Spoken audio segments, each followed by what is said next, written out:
So, hi, Umijenevieve. Thank you so much for coming on today. It's your host, Sereena, our noor. Genevieve, we've got Genevieve here today. She's from the USA. I'm so happy that someone we're from the UK and we've got the USA in the house as well. How awesome! Today, we're going to be speaking with Umijenevieve about um parenting and astrology. And she's an astrologer. I've spoken to Umijenevieve a few times now, and the depths that she can go into, I'm not even going to bother. We can't do that today. We can't do that today. And she really looks at it from a relationship and parenting angle, and it's profound. The downloads that she gets naturally, and her in-depth knowledge to the planets and our birth charts and things, it's mind-blowing. So yeah, I'm welcoming everybody who is watching and listening today. And I just hope and pray that you get some liberation out of what we're going to be talking about. And I send blessings to you all. And yeah, let's welcome Umijenevieve. How are you today, my darling? Hello, I'm good. Thank you for having me here. I'm so appreciative. I'm so grateful. Always excited to be able to spread the word. So I'm Umijenevieve. I'm an astrologer and I specialize in children's charts and ancestral energy. I really want to help family build. That's my thing. I'm into family See, I building. love that because a lot of the times we look at our birth charts and we're just kind of trying to explore ourselves and see where we're at and looking at our money and things. And we're not really looking at how we can build around that in terms of, take all that information and create a lovely little family network and not necessarily trying to create perfection, but just understanding. That's what I call perfection. Perfection is like the fact that I've got that knowledge and I've got that understanding. So, yeah, so hold on now. So, the first question that I want to ask you is what space do men come into astrology versus women? Because I feel like, in terms of relationships and building and things like that, we need to understand the different aspects or the different angles that both of us come into, and if there's a difference. So when I'm doing charts, and even in Vedic astrology, and that's more Indian astrology, the sun is connected to the father. The Mhm. sun is the entire identity of the most specific identity, the center of the chart. Now, right now, in the times that we have, they're like, well, no, men are not the center. Men are not the center. But in ancient times, the father was doing that, claim the family, claim the pregnancy, marries the woman, takes her from home, changes her last name. So the son is in ancestral realms and ancient realms connected to the father. And I've seen that when the sun is in a more fire, well aspected, air signs, fire and air, since the sun is a fire planet, the father wants to be more in the child's life. Now it's up to the rest of the chart how the father wants to be in the child's life. Yeah. But many times where there's a fire energy on the sun, the father wants to build some sort of dynamic with the child. He might still be obsessed with the mother, so it may go crazy in other spaces, but he wants to be there. And it's just very important to have a well aspected sun. Now, everyone's like, the moon is important, but the moon is only real because the sun is real, even if we want to look at that way in astronomy. So the moon has to be in a space where she supports the sun in a way that makes the child feel identified. Fathers are very important. Men are very important. They center the sun, the child's identity, esteem. Mm. So, And it's interesting that you say that because we're going to be talking about co-parenting as well. Um, and I think last time we were talking about the fact that men come into astrology with the from the conversation angle of I want to do this for my woman, or I want to do this. It's not necessarily about. It's from to understand femininity, and women come into astrology to understand masculinity. So what might interest them is more. A woman is more about her work, and like you said, what might interest a man is more about understanding his woman a bit more. Can you tell us about that? so coming into sessions, when men usually come into sessions, for me personally, they usually come in spaces where their wives or their partners are bringing them into sessions. And they usually come in here, coming into the space in more feminine energy, wanting to find more of their emotions. They're even more into their family history in the past, more than some women are, because women are now are in spaces where we're earth signs, and we're earth and water signs. So we're more about the finances, the stability, the security, the long-term potential. Men are more fire, passion, and air, spontaneous, or at least they're programmed to be that way. So when they come into these spaces, they actually come more childlike, come more open, come more playful, whereas we become very serious. Yeah, because it's kind of like, sometimes it's difficult for women because we want to get our partners into spirituality and things that would be seen as, you know, esocentric things, but we find it a bit difficult to get them into it. How could we kind of encourage them to take on more of these aspects, like birth charts, for example, and use it as practical knowledge to kind of navigate life? I would look at that base as more of a, that theme as more of a communication within your relationship, and where you guys find spiritual grounding in general. What I've seen is mutable men, and men who have mutable energy, Gemini, Virgo, Pisces, Sagittarius, will be a little bit more open to these things, because they're more into this facts of learning details, specifics, gaming things, or just falling into knowledge. Plus, they're more in tune with feeling guided by their women. Sagittarius, these themes, Gemini, Virgo, Pisces. But that's a relationship theme that needs to be worked on between partners. Men come into this space, unless your man is, unless he is in tune with his femininity, his spirit, his spiritual grounding, nothing will really get through him. Like, no, like he's still working in this patriarchal system. So we'd have to come here with you. And usually men who come to these things by themselves, not without a woman, on their own, there's some different kind of men. They're pretty high leveled, and they might even operate a little feminine. Like they don't want any woman. They don't want to be around any woman. So that's the only time I see it without a woman, men. So a lot of people are, you know, marriage is not traditional these days. And people are not necessarily bothered about, they don't fight for their relationships as much as people did in the olden days. So there's a lot of co-parenting going on. How can we get insight from our charts on if we're going to co-parent? Because a lot of times we're looking for our husbands, we're looking for Jupiter. We're not looking for, okay, imagine if it's just in your destiny to co-parent. Maybe it's a generational thing, something to do with the Pluto aspects. Yes. Exactly. Or is it, you know, because there's a lot of it going on at the moment. So I feel like we need to, what I've been doing is looking at co-parenting more so than having focusing on, am I going to have a wonderful marriage, or, you know, children with my partner and blah blah blah. How do we find out that co-parenting stuff and how to avoid it being toxic from our charts? By centering their placements. Okay. Even if you're in a relationship, you have to center it, because in relationships, your children, based on how many children you have, will let you know the different roller coasters, ups and downs, seasons you guys are going through based on order. So let's say one kid is an Aries, it's going to be completely different part from this Aries children to now this Scorpio child that you have, your third child is. The marriage has shifted. So even when you're with your partner co-parenting, you center, what were we going through when we had this child? Okay. Or are we even getting along? Because these could be themes where, you ever seen couples who stay together, but they just have this one problem child?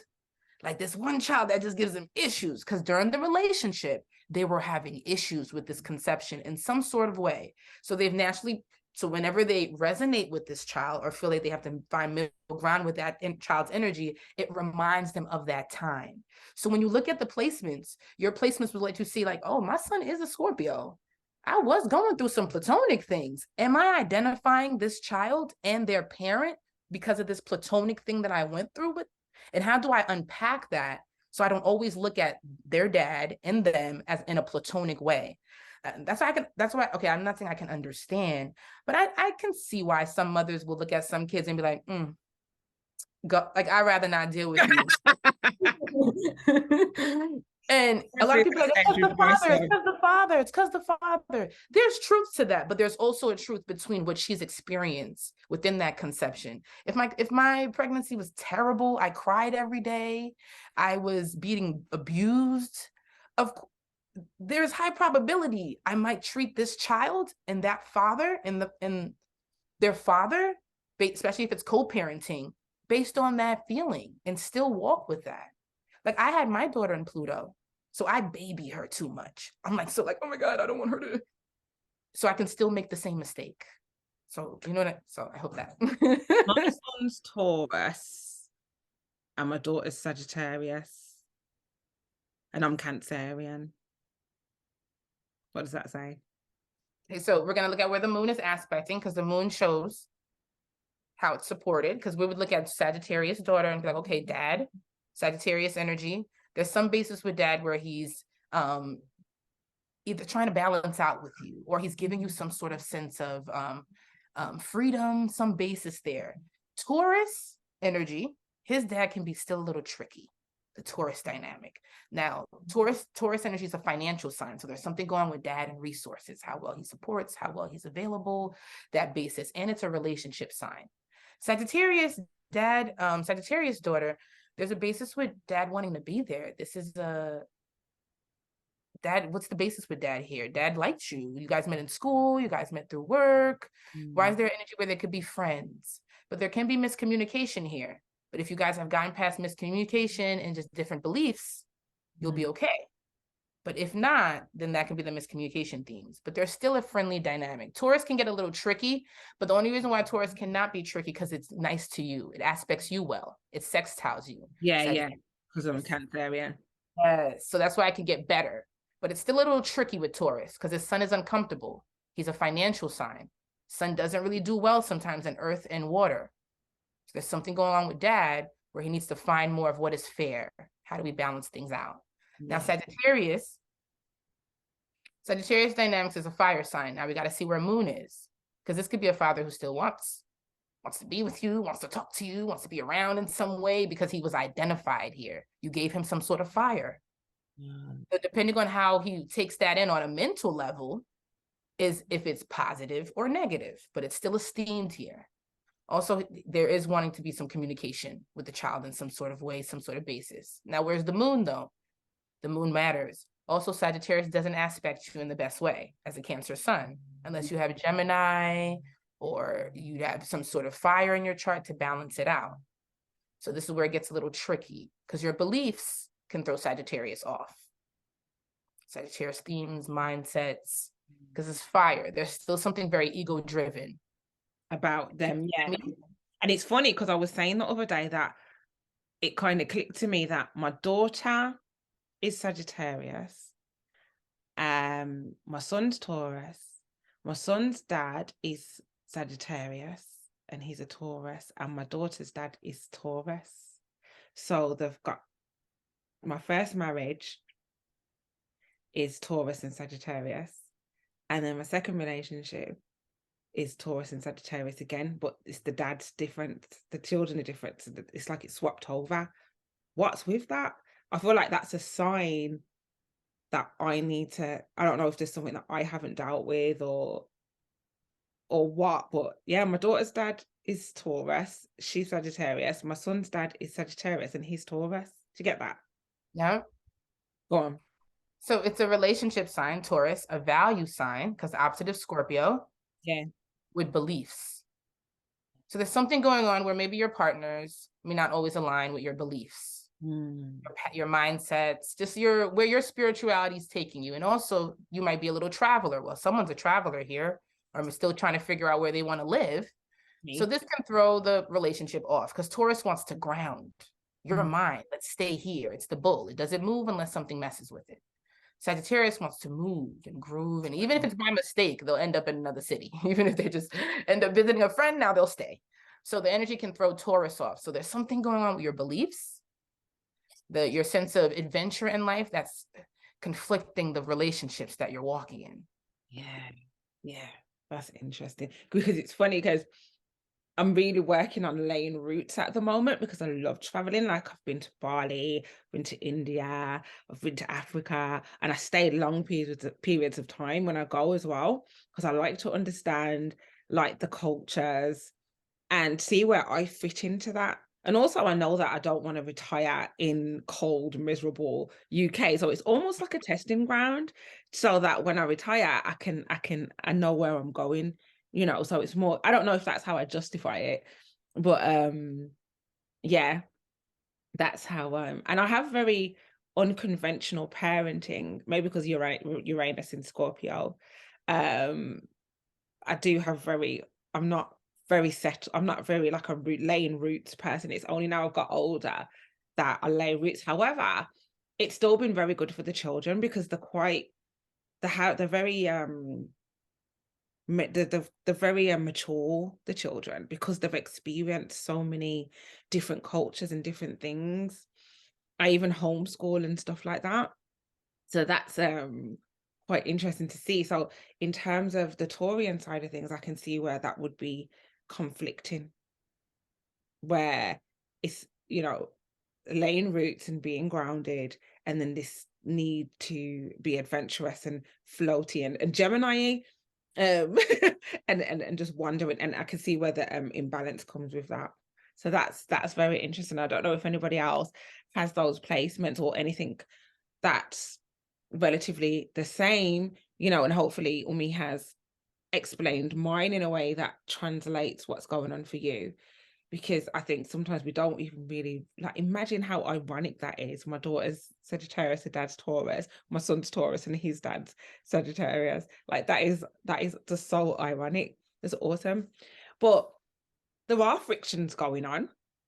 And I don't mind sharing about myself, but there are frictions going on in the relationships, in terms of co-parenting.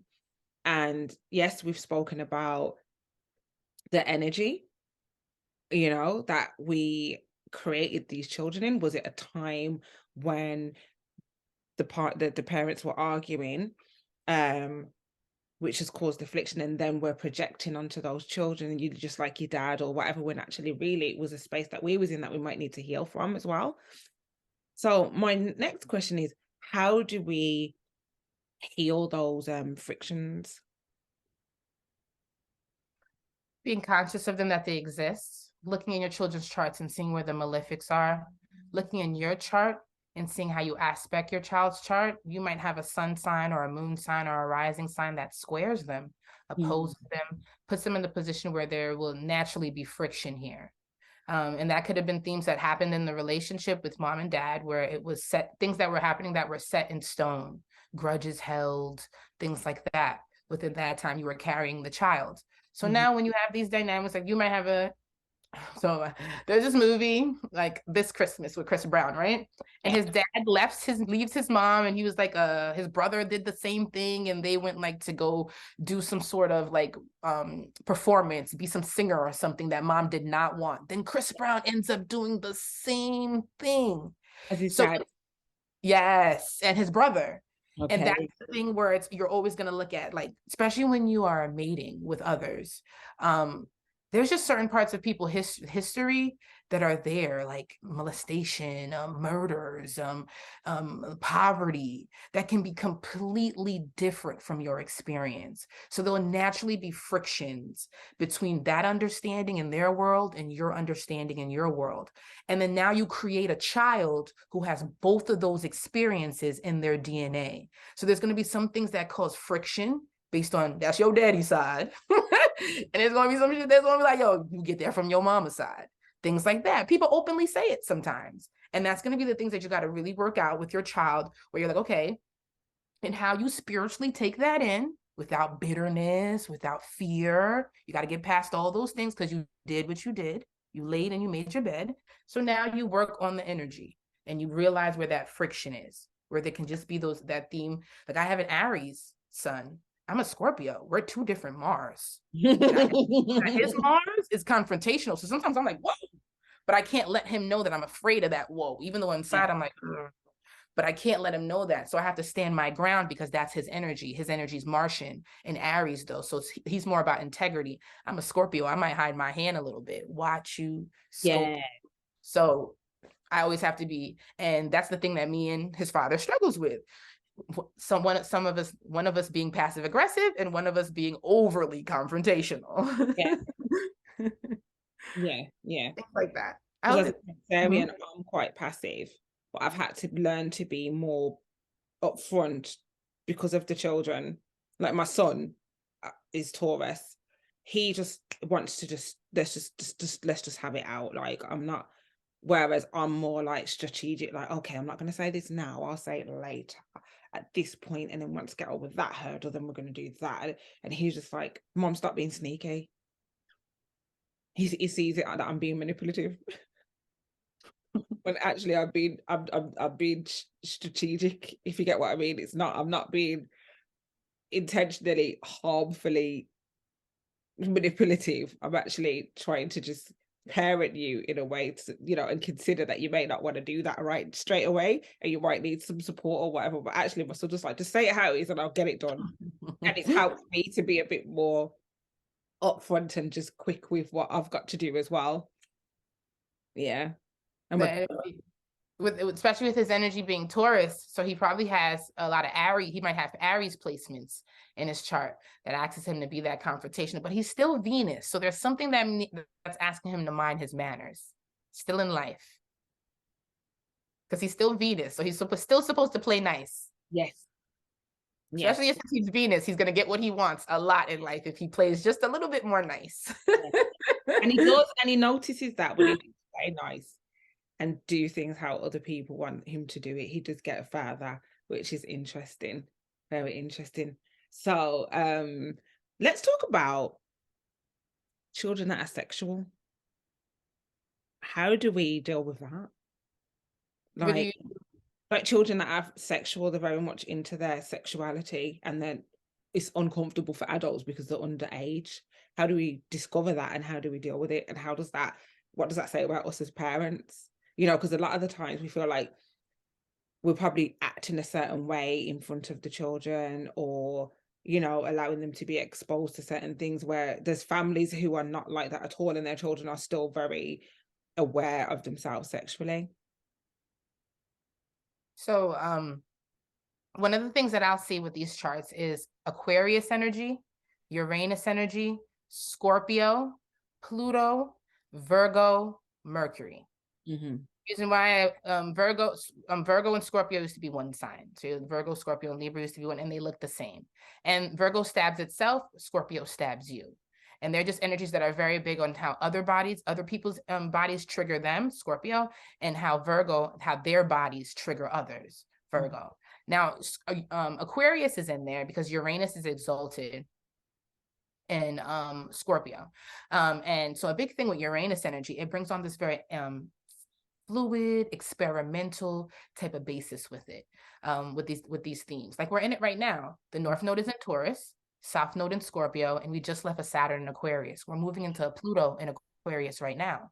And right now it's about trans, sex changes, abortion rights, women's rights in those spaces, the reproductive health, and the sexuality, the gender focus. Okay. And you'll find a lot of energies who have Pluto, this Pluto, Virgo, Pluto, Scorpio, Virgo, Mercury, and Uranus and Aquarius energy will have these themes of being way more experimentative, open with their sexuality. And many times you got to be careful with these children because they could be close to like being molested, being imposed on by predators, things of sort. So where does that come from? It comes from a repressed sacral chakra when the mother was carrying. So there's women, you'll find a lot of Scorpio, Pluto, children who can grow up and attest that they grew up in households where they wish their mother would have walked in their femininity a little stronger. So they did it. They wish they talked about more of the sex talk. And many times when there's heavy Pluto and there's no sex talk and no things going on in the household, sex is seeping somewhere. Sexuality is coming from somewhere.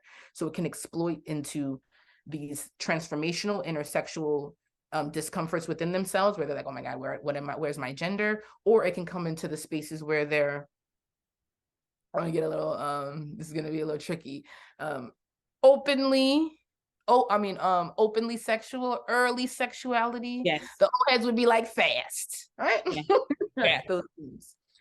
Many times also when you are Scorpio, Libra, when you have Scorpio placements, Taurus placements, you can see that your parents, this Pluto energy in the opposition, you can see that your parents really focus their relationships together outside of you. Like with you having 2 Taurus energies in the household, they can already be seeing that mommy and daddy always got something going on between them too.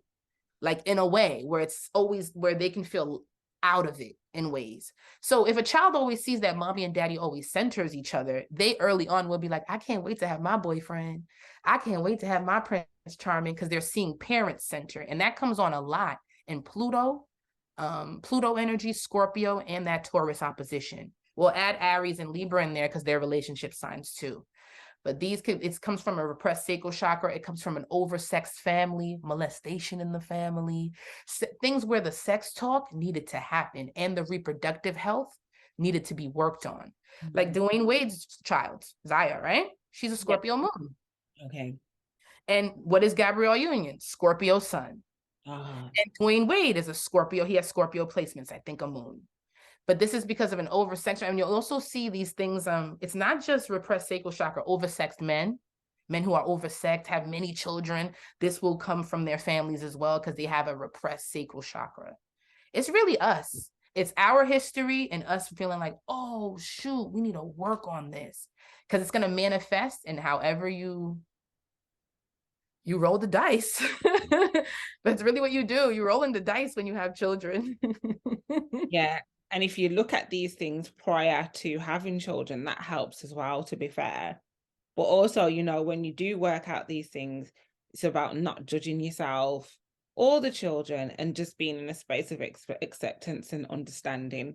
And that can give you a guide in terms of how to, not make things get too dangerous, which is awesome. But you're absolutely right. Like, so that's something that I personally would need to look at, like how my children would think, I can't wait to have a partner, because even if the relationship between me and their father is toxic, it's because it's just centered and that's what's important. They would then want to have that, not that itself, but they would then want to be like, I can't wait to have my partner, because then I will be the center so they can feel left out. Oh my God. Oh my God. I'm going to have to look at that. Yeah. Because then that would be early relationships, won't it? Yeah, that Taurus energy and that Scorpio energy, really big on, because it's a sharing sign. How well do we share? So they're openly looking at how well mom and dad shares. Yeah, not very good with my daughter's dad in terms of that. Not very good sharing. Wow. So what would you say would be the next steps in terms of like the things that we've spoken about today? What do you think the next steps? What are the things that we need to look at in terms of parenting? What's important? Definitely what we spoke about before with centering their placements, knowing that each child may have a different way of experiencing you based on each child had a different experience, like you had a different experience with each pregnancy yourself, being conscious of that. If there is a blended family going here, looking at the other parents, the bigger the family tree, the bigger the, you just got to look at it that way. The more work you have to do here, because you're bringing in different souls, different lineages into one camp. So you just look at that energy and how that builds for you, and looking at karma. So I think our best thing is to really start centering their planets, especially looking at their malefics first, things that are already friction, and talking about that. Having also bringing men into this. I think this is important for us to market it in a way where we have men understand that there's still a strong focus, especially since there is a demise going on with the sun. They say the sun is getting closer, all stuff that's going on in the space. So they're denying sun in astrology right now. Everyone's like, who cares about your sun? It's not about your moon. Yeah, it's true. So who cares? It's basically what you're saying is that you care about the masculine. Who cares about the masculine? And then what the sun's coming closer because it's trying to get more attention, to the point where it's gonna burn your ass. Yes. And right now it's the fall of the man. Right now, to be a man is and to be patriarch. The patriarch, if you want to look at it that way, however positive, negative, Yeah. is exploding. So the sun is losing its force. So we need the sun to come back. We need the sun dynamic. It's too much moon. Too much moon and everything else. Venus. Yeah, even the men aren't. There's a lot of.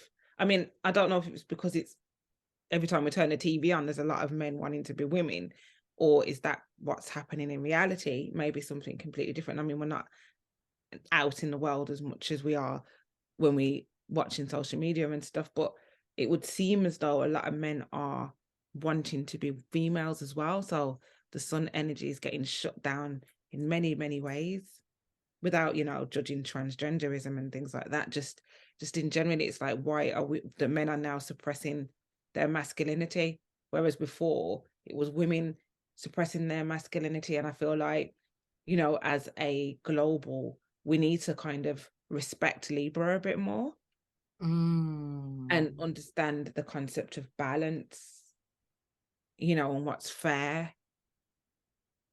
It's like, even in terms of relationships, and I think we can talk about relationships at a later date, but in terms of relationships, it's almost like women don't want to accept that men choose women based on their visuals more so than what women value themselves off. And this is why women feel like, oh, I'm independent to a man and whatever, blah, blah, blah. That's because you're valuing yourself based off your degree, and men don't value that. They value what you look like.